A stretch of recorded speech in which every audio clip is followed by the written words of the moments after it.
వెలుగులో నడుచుట ప్రేక్షకులకి శుభములు. లోకపు మాట. కష్టాలు అనేవి ఒంటరిగా రావు, అవి అవకాశాలను వెంట తీసుకువస్తాయి. దేవుని మాట, మీరు దుఃఖపడుకుడి, యెహోవాయందు ఆనందించుట వలన మీరు బలముందుదురు. నెహెమ్యా గ్రంథం 8వ అధ్యాయం 10వ వాక్యం. చిన్న ప్రార్థన.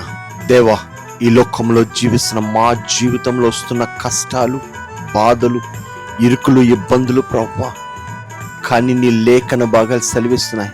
దుఃఖపడుకుడి, యెహోవాయందు ఆనందించుట వలన మీరు బలముందుదురు. అట్టి బలాన్ని నువ్వు మాకు అనుగ్రహించి ధైర్యంతో ప్రతి సమస్యని ఎదుర్కొనే శక్తిని అనుగ్రహించమని యేసు నామమున వేడుకుంటున్నాము తండ్రి, ఆమేన్. దేవుని యొక్క ప్రేమ, సమాధానం మీకు తోడైండును గాక. షాలోమ్.